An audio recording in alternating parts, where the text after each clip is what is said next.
I welcome you for the chemistry classes once again. So, we were doing the definitions, chemical kinetics. I think we had completed law of mass action and rate constant. Law of mass action, it is an equation at a given temperature. The rate of chemical reaction is directly proportional to active masses of the product of the active masses of the reactant, and when they are the raised power of their coefficient, respective coefficients. So here is an about the rate constant is in the rate of law of mass action is there here. And according to law of mass action, we know this concept. Just to go through clearly this one, rate constant dx by dt is directly proportional to concentration of A, product of concentration terms to A and B. This is law of mass action that we had studied. Okay, so then we come to that one. Because of the some terms are difficult, even just I explain, you won't understand. That's why I got an idea to write the some of the difficult terms in the transparent script and to show you how it could be. So the rate constant, law of mass action we got, and the rate constant also we learnt. We learnt about that one, how we learnt about the rate constant. So the same law of mass action, you have to take the equation law of mass action. Once again I tell you. So here's an dx by dt is proportional to A into B, and then dx by dt, just it is in the red symbol, dx by dt is equal to k into A to the power concentration of A to the power of A and the concentration of B to the power of B. Then if these reactants are equal, the concentration of the reactants are A and B, concentration of A is equal to concentration of B, then is equal to 1. Then dx by dt is equal to k. This is called rate constant. That's why we say that what rate constant of a reaction is defined as the rate of the reaction with the concentration of all the reactant is equal to unity. So here's an unity. So that's about another reaction about the rate constant and law of mass action. So that we had studied in the last period. So then I come to that another one. The next after the rate constant. Here by taking that value, the rate constant, and same relating term is also there, a rate equation or a rate law. What is a rate equation and rate law? When you compare to that rate constant and rate law. In the rate law or rate equation, just different. In the law of mass action, we learned about only that the power of the product of the active masses of the reactant and their powers are raised to the coefficients. But here little different if you take the rate law. So it is a rate law is, just I tell the explanation and then I come to that one. Rate law relates the rate of the reaction with the concentration of the reactants, which actually influences as per the experimentally determined rate equations. So we could not say that one that is a rate depends upon the coefficient. It depends upon the experimentally coefficient of reaction. Here is an about, just to go for the reaction is there. Here is an A and B, general reaction is there, gives us two products. dx by dt is proportional to k into concentration of A and concentration of B. But here we are not taken the coefficients. This is called what? A rate law or rate equation. So only the terms are there.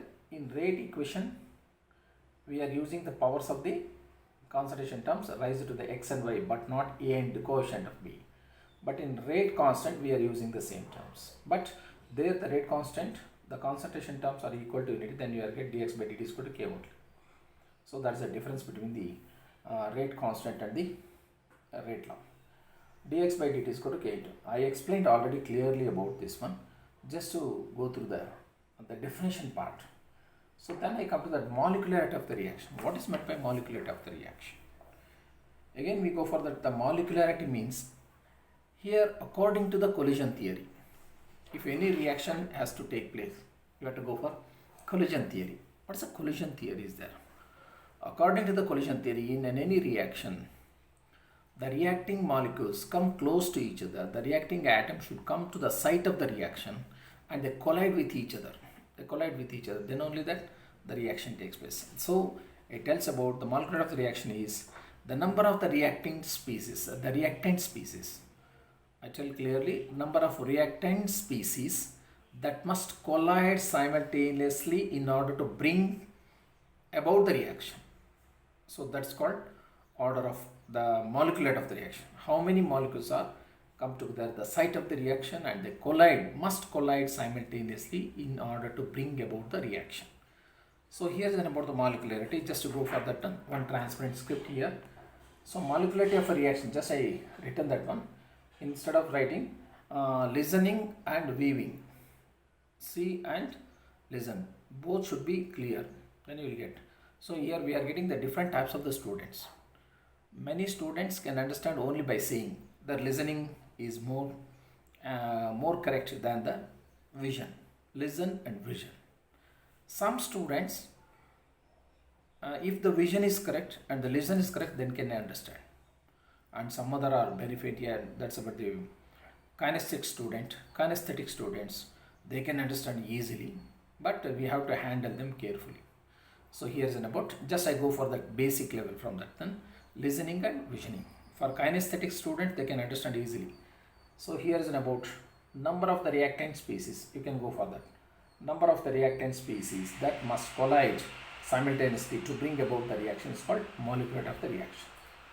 Then here's the reactions we have taken: ammonium nitrate into nitrogen and water, and oxygen difluoride into oxygen and fluorine. This is called unimolecular reactions. Again we come to that one, the number of the molecules involved in the reaction, they come to the site of the reaction and collide with each other and form the products. This is called molecular of the reaction. I think you got it clearly. So this is about the second one is molecular of the reaction. Then after that molecular of the reaction, we have to go for another one, the another definitions. If the number of reacting molecules are 1, then it is called unimolecular reaction. Just I am explaining the definitions. What are unimolecular reactions means? You should go for the definition and then examples. Just I give that one. In the last one I told that ammonium nitrate into nitrogen and water, and again oxygen difluoride into oxygen and fluorine. Same type bimolecular reactions also there. Just to go through the examples I had given in that the classes, and detailedly given the examples, and you refer the textbook, whichever is easy for you. You just take one example for unimolecular reactions. If it is very simple, go for 2 examples. And another one is the bimolecular reactions. If the reacting molecules are 2, then it's called as bimolecular reaction. If the reacting molecules are 3, that's called trimolecular reactions. But according to this one here, here's about the molecularity reaction. The reaction cannot exceed 3. The reacting molecules cannot exceed 3. That's a trimolecular reaction is the most. Why? Why don't that the 4 molecular, tetramolecular reaction, pentamolecular reactions? Because according to that, the molecularity, how many molecules come on the site of the reaction and they collide with each other? Maybe 1, they can intermolecular, then they collide and decomposition takes place. Then again the 2 molecules can come to that the collision, and 1 more maybe come and then hit that collision. Then it comes under what? The molecularity, we can say unimolecular, bimolecular and trimolecular. There is example how that one it is in. The hitting of a vehicle or the accident of a vehicle, if it is an unimolecular, itself hit to the guard or the road barrier, then it's called the unimolecular action. Itself it go for that one. Then bimolecular, if any other vehicle and come and hit it is 2, bimolecular reaction. If any 2 vehicles are come and hit it is, that's a trimolecular. Generally I told, if more vehicles come and hit only one vehicle, that's about the complex reaction that we cannot take this for the molecular reaction. So here's a unimolecular reaction, bimolecular reaction and trimolecular. But usually trimolecular, the molecularity of the reaction cannot exceed 3 because of the simple logic. How that one? More than 3 species cannot collide at once. That's very clear. It may take different steps. So that's why the molecularity of reaction cannot exceed 3. I think you are clear. Once again I explain. Molecularity of the reaction cannot exceed more than 3. That's a logic point. Because of, in simple logic, more than 3 species cannot collide at once. If even they involved in the collision, they may take they may take place in another steps. Number of steps become vary. So that's about the logic of the trimolecular reaction, the trimolecular reactions. Suppose in CET questions and the NEET questions, you may ask why the molecular of the reaction cannot possible more than 4, more than 3, not more than 4, more than 3, because it's a logic, because more than 3 molecular cannot come at the site of the reaction and they cannot involve in the collision at the same time. That's very clear. So this is one of the reaction. So after this one, I come to the another definition. Elementary, the types of the reactions, the classification of the reactants into 2 different categories. What are the different categories of the reactions? Depending upon the classification of the reactants into 2 different, how do we go for that 2 different categories? The first one is an elementary reactions and complex reactions. I told you already in the detailed class and explained with the script and the different writing sentences and examples. Here I want to come face to face, then you can understand clear more than that one. Even that both the vision and then the listening should be there here in these classes. Elementary reactions means the reaction that will take place in one step. Those reactions can take place in one step. Those reactions are called elementary reactions. Very clear. ಒಂದೇ ಒಂದು ಸ್ಟೆಪ್ಪಲ್ಲಿ ಆಗಬೇಕು reactions. ಒಂದೇ ಒಂದು ಸ್ಟೆಪ್ಪಲ್ಲಿ reactions ಆದರೆ ಅದನ್ನು ನಾವು elementary reactions ಅಂತ ಕರಿತೀವಿ. Then if the reaction takes place more than 1 steps, then they are called as complex reactions. This is definitions, elementary reactions and complex reactions, but you should know it, how that one, the elementary reactions and then another things. After that one, then order of reaction it comes. What is an order of reaction? The order says that it is important note in this order of reaction. It is a sum of the powers of the concentration terms, which are present in experimentally determined rate equations. What we have studied in rate law or rate equation. Observe here, rate law and rate equations. Would you observe clearly? Dx by dt is equal to what? Dx by dt is equal to a to the power of concentration of A and the concentration of that's b to the that's in, here is in b, it should be b. Just clear it.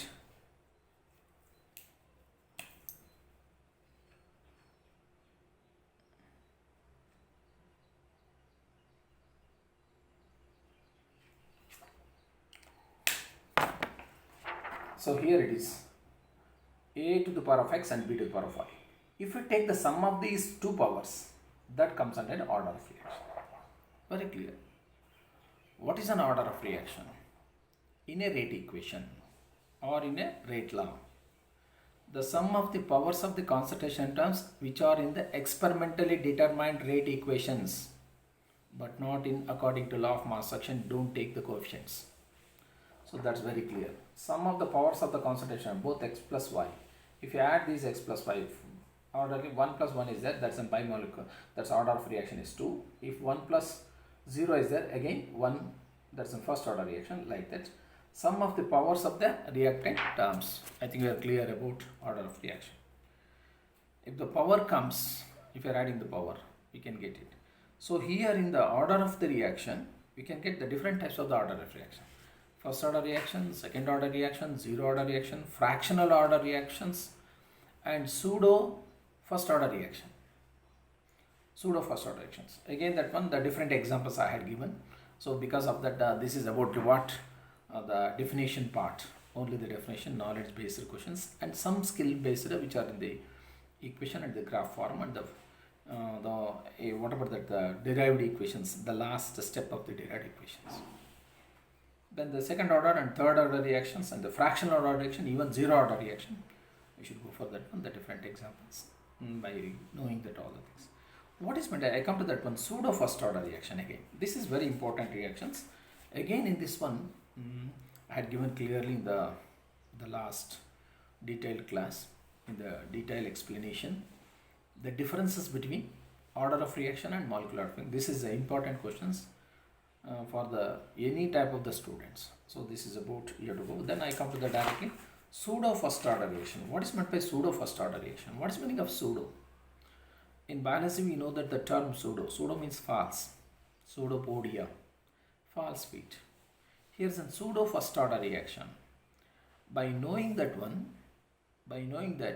we can clarify that it is more than first order reaction, but it is not a first order reaction. Even it shows as the more than the first order reaction, but it is a first order reaction. That's why it's called as a pseudo first order reaction. It is not really a first order reaction. So by take the sum of the powers of the concentration terms in experimentally determined rate equations, the order of the powers should not be equal to the 0 generally, but when you take that the reactant terms, one of the term will be the constant. Just I give the examples. I think we are clear. Pseudo first order reactions alli ನೀವು confuse ಮಾಡ್ಕೊಳ್ಳೋ ಅವಶ್ಯಕತೆ ಇಲ್ಲ. Even though two or more the concentration, the reactants are there, if you take the product of the reactant, the concentration of the reactants in experimentally determined rate equations, some one value will be the 0. That's a constant value. For example, hydrolysis of ester. This is very clear. Hydrolysis of ester. How do you go for hydrolysis of ester? Here the reaction is the pseudo first order reaction. Pseudo first order reaction. CH3COO C2H5 plus H2O. Observe here CH3C2. Hydrolysis of acetate, ethyl acetate. It forms acid and alcohol. This is a pseudo first order reaction. Observe the reactants. If you take the rate constant, I think go through very clearly. Vision is very important. Only opening the switching that the video on the mobile, if you are not going through, you should have the pen, you should have the pencil, the book or the script, you should copy it. Okay, into concentration of CH3COO C2H5 and then H2O. But here H2O term is constant. Then what it becomes? It becomes only 1. So it is a pseudo first order reaction. Same time, example number 2. Here's the disaccharide is there. Fructose. Here's sucrose into glucose and fructose. Inversion of cane sugar. Inversion of cane sugar. Here's sucrose is there. We are converting hydrolysis of sucrose. Sucrose, that's a cane sugar. When we are hydrolyze it, it forms two types of the monosaccharides, glucose and fructose. So inversion of cane sugar is an example for pseudo first order. Dear student, is very important. What are the different examples for the pseudo first order reaction? I think you are clear about hydrolysis of esters, then inversion of cane sugar. So this is about the another one thing. In this also you can observe here, in the inversion of cane sugar also rate is equal to what?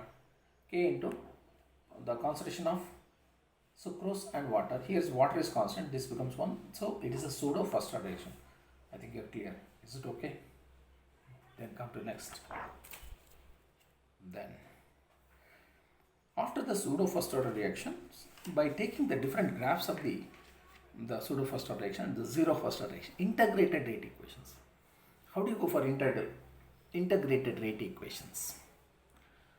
By knowing that the first order reactions, if you take an integration in the by using mathematical expressions, and it is very easy to find out the different parameters, different variables which are present in the rate equations. So here's the order the integrated rate equations. We have to go for the different types of the integrated rate equations here. So just I come to that one. Integrated, we have studied very detailed way in the last classes. Here's the another one is there.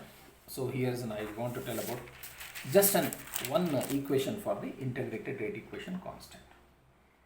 We know that the zero order reaction, if you take that one, if you are by doing that integration with all things, we are getting dx by dt is equal to k into concentration a to the power of 0. But when you do that integration, we are getting this one.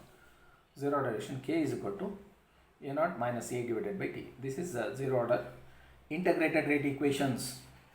Dear students, take down very carefully. This is one more questions. It comes under numericals also, in CET also. So again, first order reaction. Again the same first order reaction. When you take the first order reaction, k is equal to 2.303 t into log of a by a minus. We have derived this equation. Once again go through that the last classes, even that videos are there in your YouTube channel. You first subscribe it, get all the channels, then you will get all the different classes. If you want the chemistry classes, whatever chapter you want, you will get it. Then this is about the pseudo first order integrated rate equations. K is equal to, this is for zero order reaction and first order reaction. We have only two for the second year period. Then we come to that another one. After that zero order reaction, integrated rate equations, some graphs will come for that one, for integrated rate equations, and half-life period. Half-life period for the different order of reactions, different. Here's an half-life period, just I want to tell an explanation. Half-life means what? The time taken to disintegrate half of the initial concentration of the reactants. The reactant have some concentration. The concentration of the reactant should reduce to its half of its initial value. So that's called half-life period that I explained you. Here we are getting the graph of that one, order of reaction, and then the different graph for the half-life periods also. Just I show the graphs, just to draw it and then give this one. Immediately you can find out the solution for your question in your when you are solving the papers. So here's a methods to determine order of reaction graphically. Here's an observe this one. Go through one again. The rate versus concentration. Again, this is also rate versus concentration. This is also rate versus concentration. For ZOR, zero order reaction, it's an abbreviated form, zero order reaction. Here the zero order reaction, it becomes flat. It's parallel to that then x-axis. So this is the zero order reaction. Rate versus concentration. Again, for first order reaction, it just gives a slope. Again the concentration. Then for second order reaction also it gives the slope. Then you go for half-life period graphs. Just to go for this one, half-life period graphs. Here I go for that very clear way for each one. Again, half-life graphs. In the half-life graphs, here's a graph. Here's a time versus concentration. Half-life period TF versus, this is also TF versus A0. This is also TF versus. But this is for zero order reaction, this is first order reaction, and this is second order reaction. Just go through the graph and you just click it and make a screenshot or write yourself whatever the thing you want. You will get it, all the things. Once again you take the different shots, then you will get it, write it very clear. So this is about the graph of the half-life period and the first order reactions and other reactions. Again, in this another content we get after the integrated rate equations, and then we have the application methods. Applications methods are two, whether it is a zero order reaction or first order reaction. One is a substitution method. By substituting the values, how do we get the different parameters, different variables, and substituting that values we are getting. And another one is graphical method. We know that's about the graphical method, detailed way to study. Once question will be there. And for that every integrated rate equations, you should thorough well in that one, because 3 mark questions will be focused in the part D in the chemical kinetics. So this is about the how that the different chemical kinetics we have got. And here after the different theory, then we go for that one the graphically explained about activated complex theory. Here's an activated complex theory and threshold energy and activation energy. Just to show the graphs, we have explained the things very clearly. Here's when we have to go for that graph. Once again I tell you what is the different types of the energies will come. So when the reactants get converted into products, there should be some energy will be there, isn't it? Starting material converted into different types. Just to show through the graphs. Here is about that how that variation of energy takes place in the reaction. Here it is. So when the reaction takes place, variation of energy in the different one. This is an energy versus reaction coordinates. Here's some starting material reactants. Reactants react together and reaches that one energy. That state is called transition state. They reach that transition state and then start to convert into products and completely become products. The reaction coordinates. Then here's about the different reactions are there. Just to observe this one. Here's an about the energy difference is there from here to. This is called total. Then activation energy we will get here later. That's about what's an activation energy here. The activation energy means here's from here to here. from the starting material to the transition state. Whatever the energy need to convert that reacting materials into the transition state, and they convert it into the product. That energy is called as an activation energy. This is an activation energy part of this one. And after this one, here we go for that energy diagram for exothermic and endothermic reactions. This is also one of the important diagrams. Just I put that dotted lines for you. You may make a line for this also. Here's in delta H is less than 0 for exothermic reactions. For exothermic reactions, it is in delta H is less than 0. This is important questions of CET and then the board exams also. But board exams are less, but it is focused on CET. Then here come to that one. During the endothermic reactions, delta H is greater than 0. So these two are the very important graphs for the energy of activation. And I told that the threshold energy, there are three energies are there. I want to explain that the total types of the three energies. First is a normal energy. What is normal energy? The average potential energy which is possessed inherently by the reactants and to form the products, or by the reactants to form the product. That's called what? Normal energy. The average potential energy I explained. Sir, correct or not? The average potential energy possessed inherently. They have the energy in the reacting molecules that possessed inherently by the reactants and get converted into products. Again, if the products are get converted into reactants, the energy is present in the products and then get converted into reactants. That's an opposite reversible reactions. Then threshold energy, the total energy that reacts the reactants must possess in order to reach the transition state. I told you, once again I come to this one. The energy which is required for the reactants to reach the transition state, that is called activation energy. Very, very, very important. And here's in about that the threshold energy means, here we get that one, threshold energy and then activation energy. The reactant must possess in order to reach the reactant state to form the products. From here starting material to they form the product. After reaching transition state, they are going to form become a product. This energy is called what? Threshold energy. So here what happens here? Normal energy plus activation energy. Normal energy plus activation energy, total is called threshold energy. Normal energy plus activation energy is called threshold energy. What about the energy of activation here? So if you are asked threshold energy for the definition, you should say that one. The energy which is the combinations of normal energy and activation energy. Both of that activation energy and normal energy grouping together, and then the sum of these two energies is called threshold energy. 1 mark definitions together, you can write it very clearly. What is threshold energy? 2 marks also you are asked the questions in the examinations.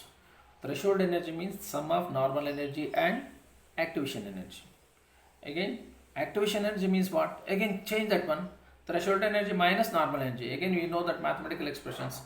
Threshold energy TE is equal to normal energy NE plus activation energy AE. Then you change that one according to that mathematically. You can get all the variables. This is about activation energy is equal to energy of transmission state to minus energy of reactants. How that then the reactant state, I told that graphically. This is a reactant state, this is a transition state.